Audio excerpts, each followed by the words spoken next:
Fala pessoal, decidi voltar a gravar alguns vídeos aqui para esse canal do YouTube.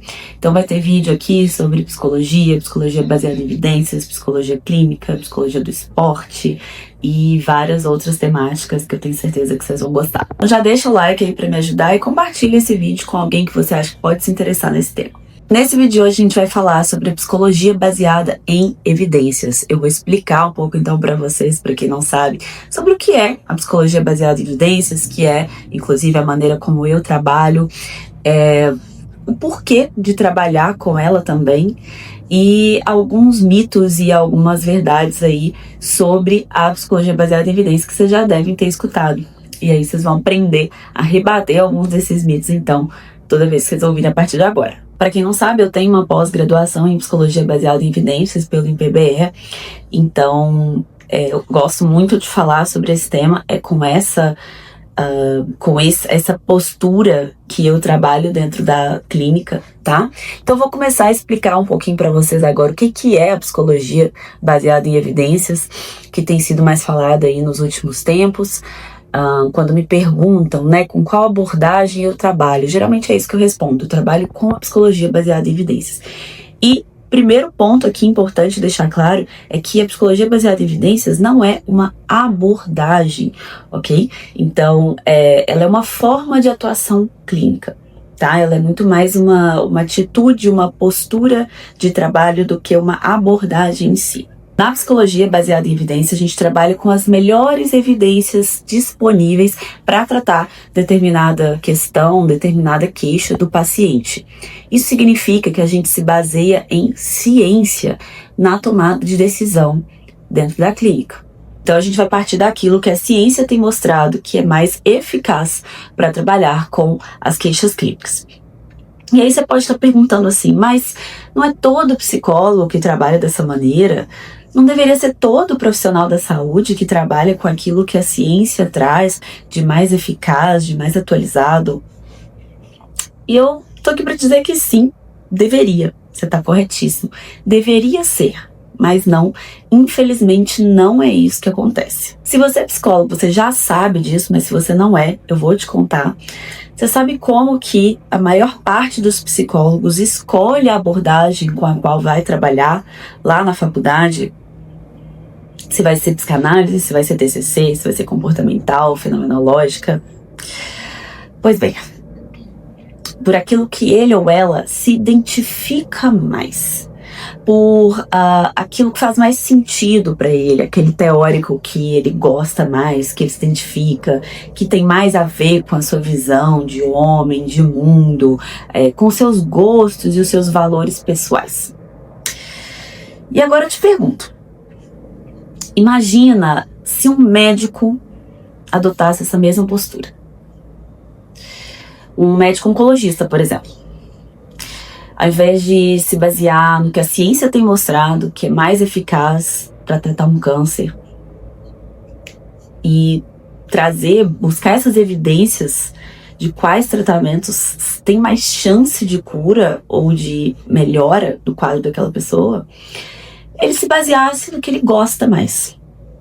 Não, eu escolhi esse tratamento aqui para te tratar porque é aquilo que eu me identifico mais, sabe? Não sei se é o que a ciência fala que é melhor, mas eu me identifico mais com essa linha de tratamento. Então vou aplicar ela em você. Você confiaria a sua vida ou a de alguém que você ama a essa pessoa? Se você é como eu, provavelmente não. Então, eu te pergunto, por que na psicologia deveria ser diferente? Na psicologia, a gente também trata questões muito sérias de saúde. Questões que, inclusive, se não forem bem tratadas, bem trabalhadas, podem levar a desfechos muito sérios, inclusive morte. Então, essa postura adotada na medicina e naturalizada na medicina precisa ser adotada na prática da psicologia também. E aqui eu coloco para vocês os 3 pilares nos quais a psicologia baseada em evidências se apoia, se fundamenta. Primeiro deles, trabalhar com as melhores evidências científicas disponíveis. Então, isso significa que o profissional ele vai buscar os estudos e as pesquisas mais recentes, com boa qualidade metodológica, com boa confiabilidade, boa replicabilidade, e que aponta para as intervenções mais eficazes para aquela questão específica ali do paciente, tá? Então, esse é o pilar número 1. Número 2, a perícia clínica. Isso diz respeito às diversas habilidades que um psicólogo precisa ter, tá? A habilidade de executar as técnicas que vão fazer parte ali do tratamento daquela pessoa, daquele paciente, tá? A habilidade de construir uma boa relação terapêutica, uma boa aliança terapêutica, de ser empático, de conseguir ter uma escuta ativa daquele paciente, entre outras habilidades clínicas. Então, esse é o segundo pilar da perícia clínica. E o terceiro pilar diz respeito às preferências do paciente. Então, as intervenções, elas precisam ser embasadas cientificamente, mas elas também precisam estar adequadas ao contexto individual de cada paciente, às idiosincrasias, às preferências, aos gostos de cada paciente. Sem isso, não adianta ter evidência, porque não vai funcionar. E agora vamos responder aquela pergunta de por que trabalhar com a psicologia baseada em evidências.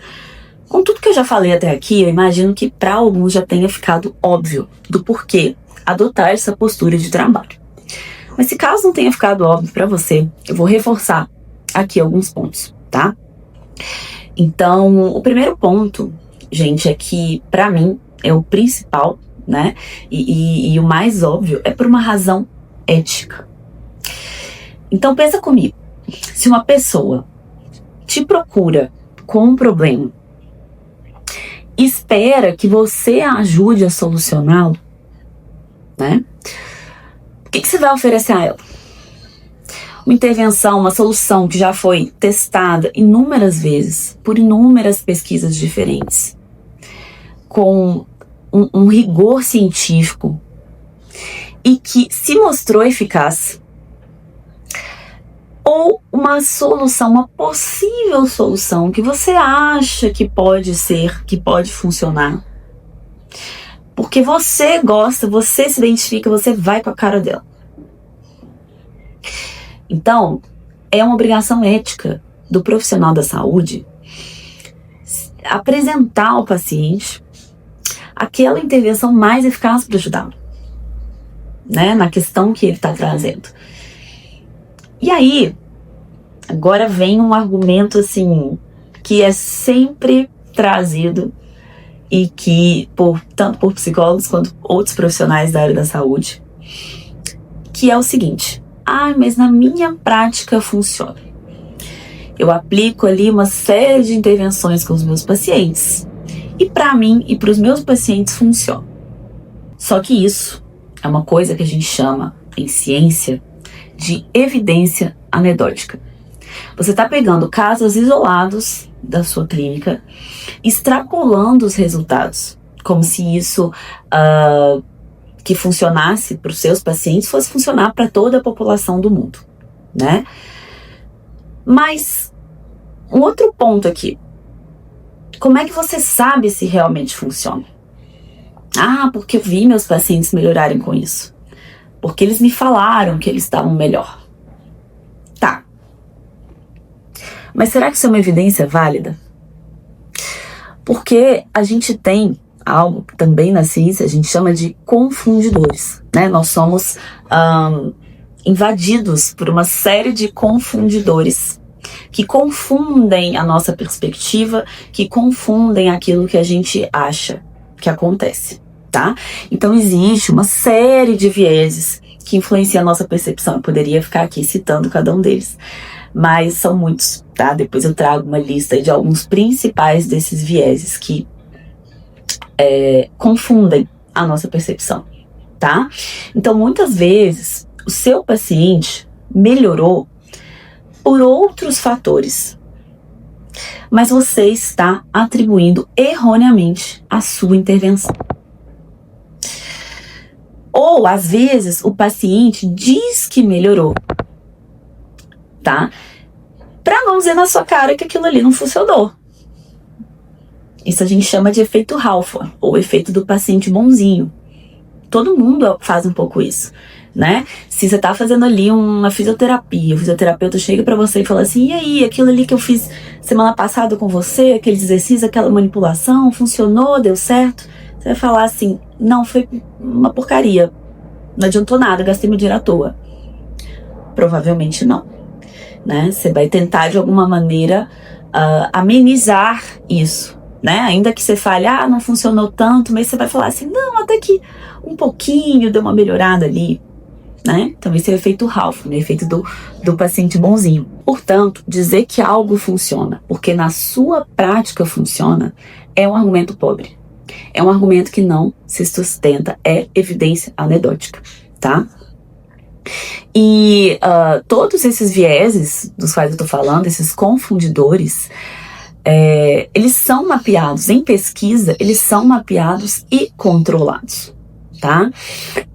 Então as conclusões de uma pesquisa científica já consideram esses possíveis confundidores, já mapeiam e controlam isso para que a gente tenha mais certeza de que a melhora que a gente está vendo ali é da intervenção e não de outros fatores, tá?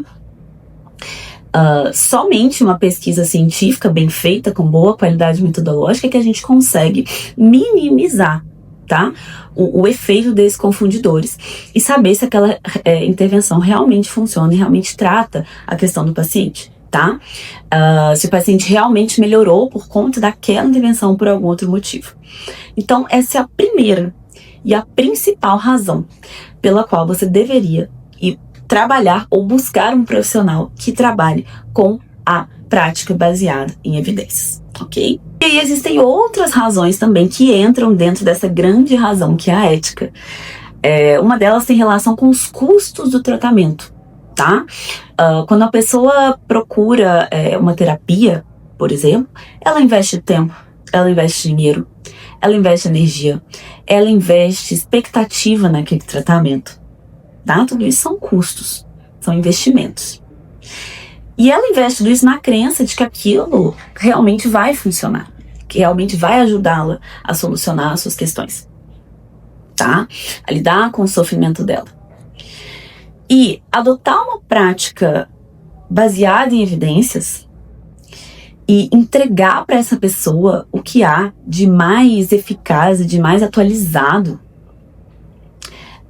dentro da ciência é ter respeito por essa pessoa, é ter respeito pelo investimento dela, é ter respeito pelas expectativas dela, é inclusive ter responsabilidade afetiva com aquela pessoa, com aquela esperança ali que você está cultivando de melhora, tá? E de novo, assim, você precisa entregar aquilo que tem mais chance de funcionar, né? E a ciência, só a ciência é que nos dá esses dados sobre a maior probabilidade de algo dar certo. Bom, então agora para finalizar, eu vou falar para vocês sobre alguns mitos em torno da psicologia baseada em evidências, que caso vocês escutem por aí, vocês já vão saber como contra-argumentar, tá?